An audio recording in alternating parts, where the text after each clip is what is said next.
La situation à Gaza, il en est question aujourd'hui au Parlement européen. Avec nous en direct de Strasbourg, dans l'Est de la France, l'eurodéputé belge Marc Botenga, membre du groupe de la gauche au Parlement. Bonsoir, merci d'être avec nous sur TV5 Monde. Peut-être d'abord une première question sur ce qui se passe entre Israël et l'Iran. Est-ce que vous ressentez, est-ce que vous pensez que cette guerre qui a commencé il y a 6 jours est en train de reléguer au second plan la situation des Palestiniens de Gaza ?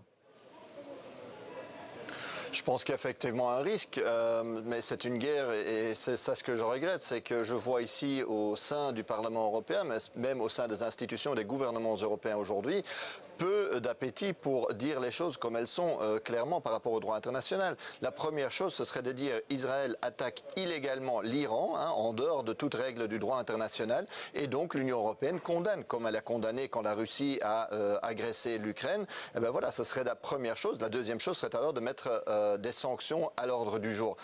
Plutôt que de faire ça, elle suggère soutenir Israël carrément dans cette opération illégale. Et c'est là où on voit un peu un parallèle avec sa réaction vis-à-vis de Gaza.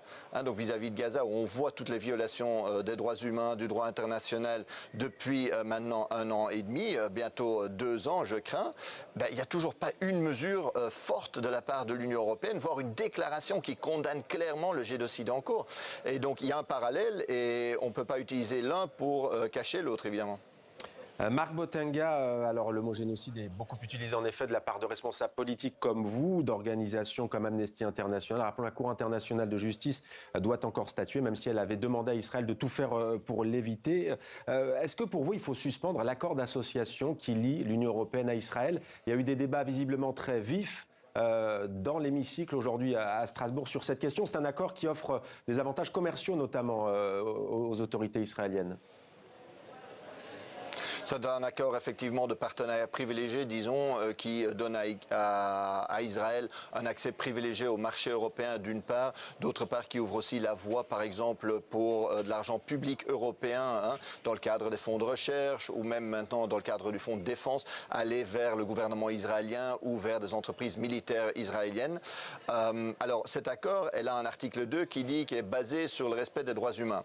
Or, s'il y a encore des politiciens qui, pour des raisons partisanes, nient le concept de génocide, malgré ce que dit la Cour internationale de justice, les organisations humanitaires, etc., je pense qu'aujourd'hui, personne avec un minimum de décence puisse encore nier le fait qu'il y ait des violations des droits humains à Gaza et en Cisjordanie, donc dans l'ensemble de la Palestine. Or, si l'accord le dit, la chose logique, le seul pas à franchir serait de suspendre cet accord, comme l'accord même le demande. Et en revanche, nous voyons aujourd'hui que tant la Commission que les gouvernements européens se cachent, ne prennent pas leurs responsabilités, ont pris il y a quelques semaines la décision d'évaluer, de revoir peut-être cet accord en disant voilà, est-ce que peut-être il y a une possibilité qu'il y ait des droits humains qui soient violés, mais franchement, il suffit de regarder l'actualité même des derniers jours où des gens qui font la queue pour de la farine, pour de l'aide alimentaire, se font tuer, se font tirer dessus. Pour dire que c'est une farce d'aujourd'hui encore prétendre, d'ailleurs je pense qu'il n'y a personne qui le prétend, qu'Israël respecte les droits humains en Palestine. Alors cet accord d'association, il fait l'objet de vifs débats, tout comme la reconnaissance d'un État de Palestine. Plusieurs pays européens n'ont pas franchi le pas. Pour vous, en quoi est-ce important de reconnaître cet État de Palestine, en sachant que pour l'instant sur le terrain, Cisjordanie-Gaza, c'est un État qui est irréalisable concrètement? Mais je pense qu'il y a 2 aspects. Un, il y a la reconnaissance de l'État palestinien qui devrait être une évidence là aussi, parce que le droit à l'autodétermination d'un peuple est reconnu par le droit international. Et d'ailleurs, la grande majorité du monde, la grande majorité des pays du monde reconnaissent la Palestine. Donc il y a vraiment l'Occident qui est isolé là-dedans dans son soutien unilatéral à Israël.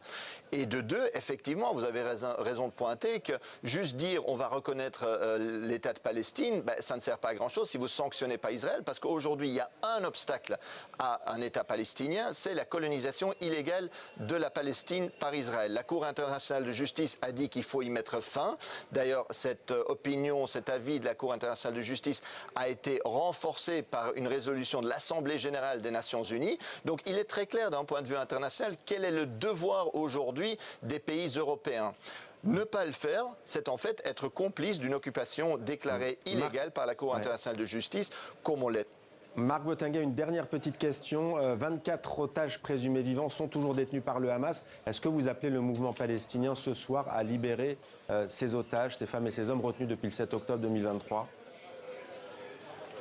Mais moi, je pense que tous les otages doivent être libérés, que ce soit les otages qui sont détenus maintenant à Gaza, mais aussi les prisonniers politiques, les enfants dans les prisons israéliennes qui sont là sans procès, enfermés, etc. Bien sûr, moi, je suis pour la libération de toute personne innocente prise en otage. Merci. Merci beaucoup, monsieur le député Marc Botenga, d'avoir été avec nous en direct du Parlement européen de Strasbourg.